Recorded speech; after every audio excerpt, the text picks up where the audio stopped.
I get sentimental about certain cars. Over a mile and a half from Andretti. Cars that tell a story. There's the checkered flag for Mario Andretti. I've been building and racing cars for 20 years now, and it still gives me tremendous satisfaction. What I think excites me the most about building cars is the journey, the starting of it all, finding the car, knowing what the car was, knowing what the car can be. Working with Gran Turismo and Mario Andretti, we're going right back to the beginning, to where it started. It's a love story. It's reuniting with a first love. Andretti accelerates off that last curve. Listen to the crowd. Already going berserk with a victory for Andretti. His second here in Long Beach. Mario Andretti from Nazareth, Pennsylvania. Always saying, you're on that dance floor, you gotta dance, whether you like the music or not. One of only 3 drivers to win on paved ovals, road courses, and dirt tracks in a single season. Wanting to win this race so bad that you can't believe it. The only man to win Driver of the Year award in 3 different decades. You'd be surprised when you really want to be there and you want to excel, how you find a way. You just find a way.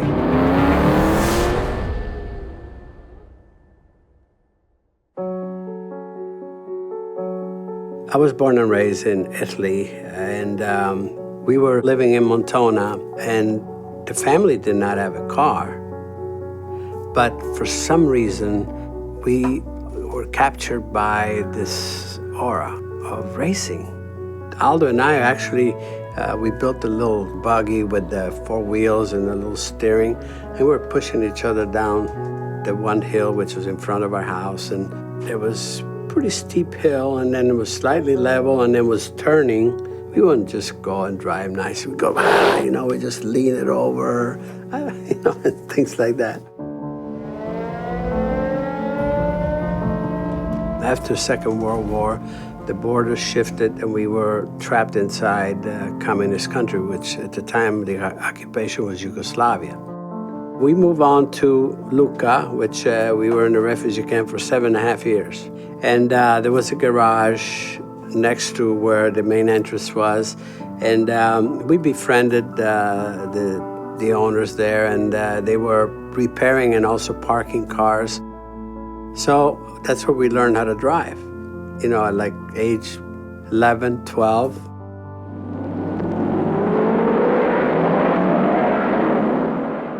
In 1954, they decided to take us to Monza to see the Italian Grand Prix. At the time, on the sports side, motor racing was so prominent with Ferrari, Alfa Romeo, It just captivated us. The sound of the engines were just, it was so awesome. There was something about danger, there's a lure somewhere, I guess. The one that I was really interested in at that point was Alberto Ascari, who was driving for Ferrari. He was current world champion.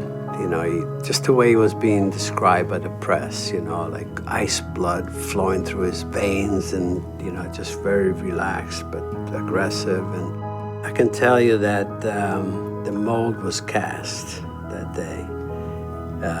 And I said, please, dear God, if there's one wish you could grant me, to become a race driver someday in my life.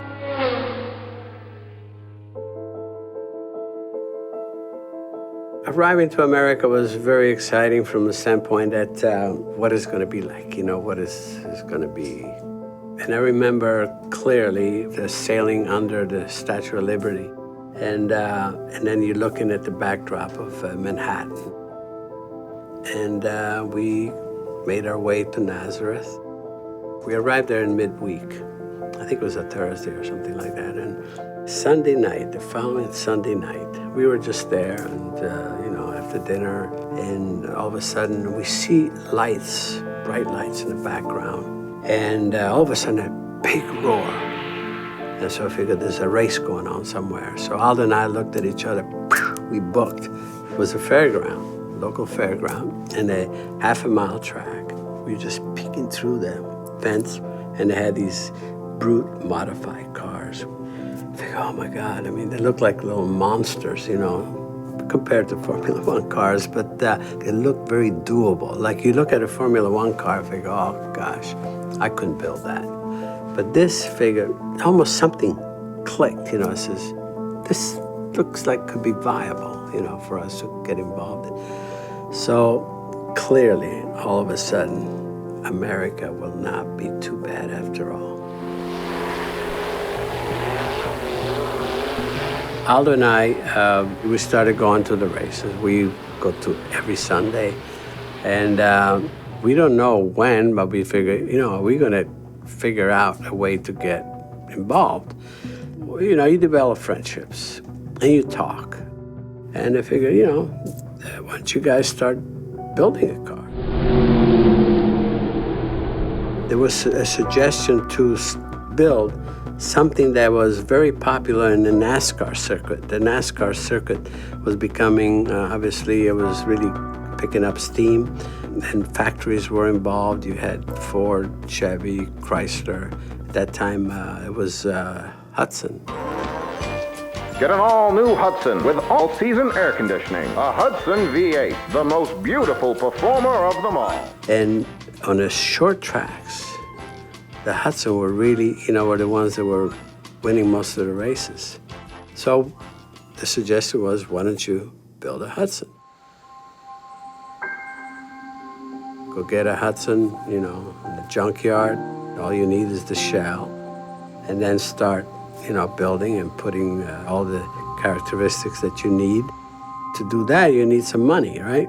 So we didn't have much money, but we scrambled here and there. Oh, yeah, I got a couple of bucks, this and that. So we gathered a few dollars to buy the car, buy some parts. As you can imagine, we had no place of our own. Ivo Taviani was the one that actually gave us a garage because we had to keep the car there. And, we got busy. We, little by little, just learning what we need. The interior, basically, it's an empty shell. For the seat, we took two, I think probably 25-gallon barrels, then padded it all around and just taped, just regular electric tape and so forth. And then for a fuel tank, to be safe, we used a beer keg.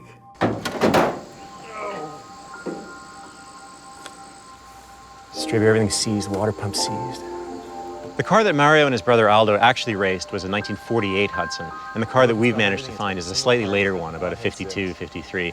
They're actually, at the core, the same car underneath. They're just different trim packages. They changed those kind of things over the year to update them. The core of it, the bones of it are correct. It's the 6-cylinder flathead, single carb, correct body, 2-door coupe. This we can turn into Mario's race car. We started in 1957. To be legal, driving legal, you had to be 21. So we have until 1961. Technically, we got 4 years to build this thing, so it should be easy, right? 2 years later, 1959, car was ready to go. Painted, beautiful, number 7, probably lucky number. And that's it, we were ready to go. So we figure, well, Aldo, are we gonna wait 2 years? No. The anxiety and everything was just unbelievable going into that race day because we had no idea, how, we would fare. And the question was, who first? Coin toss, and Aldo wins the toss. And I was happy because see how he does. We're watching, and he's passing cars. It's only a 10-lap heat, and he wins the heat. $25. That alone, was encouraging because we had, we had some debts. So the pressure was on for me the following weekend, because Aldo goes on and he wins, so that was my turn. I had the proverbial butterflies, and quite honestly, I always say that, I always said, well, someday I'm going to be so confident and I'm not going to have any butterflies anymore. I'm going to be. You know something? To the very last race, the same butterflies were always there. And what I came to realize was that unless they were there, it would have been meaningless to do what I was doing. That means it was that important. To me, just the fact that we were a part of the scene, we were racing. I feel I could get in the car today and just feel like I never left it.